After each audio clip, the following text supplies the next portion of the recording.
শুভ সকাল। বের হয়ে গেল আলহামদুলিল্লাহ। আমরা বেচুরি মসজিদ থেকে রান করতেছি। আমাদের সাথে আজকে জয়েন করেছে আঞ্জালা, আলমিন আর আমরা বরাবর মতো দুজন আছি। আসলে যদি রান করা যায়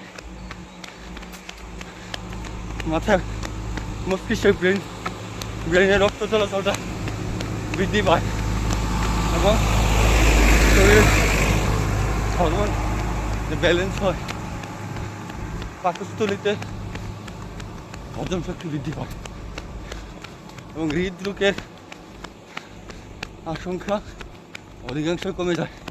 তাই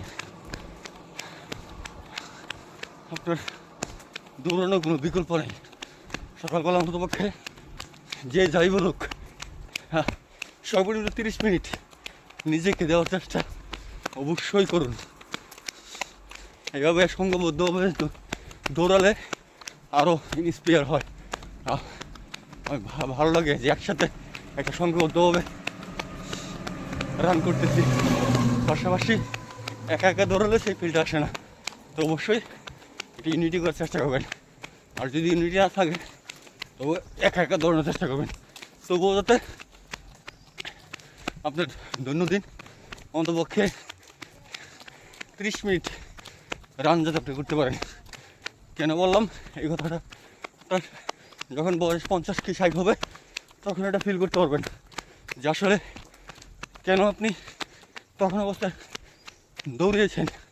নিজের স্বাস্থ্য, নিজের বডি, নিজের ব্রেন সব কিছু নিয়ন্ত্রণ রাখতে দৌড়ানোর কোনো বিকল্প নেই। আমজালা ক্লোজ দেখা যায় না। বলো কিছু। হ্যালো গাইস, আসসালামু আলাইকুম।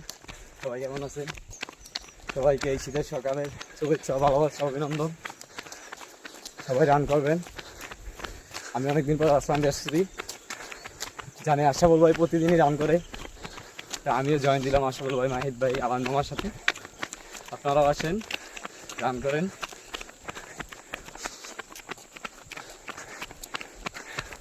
বোদা বলেন। বলার ইয়েটা নাই, শ্বাসটা তুলবে। আমরা এখন 5 নম্বর উঠতেছি, টার্নিং উঠতেছি।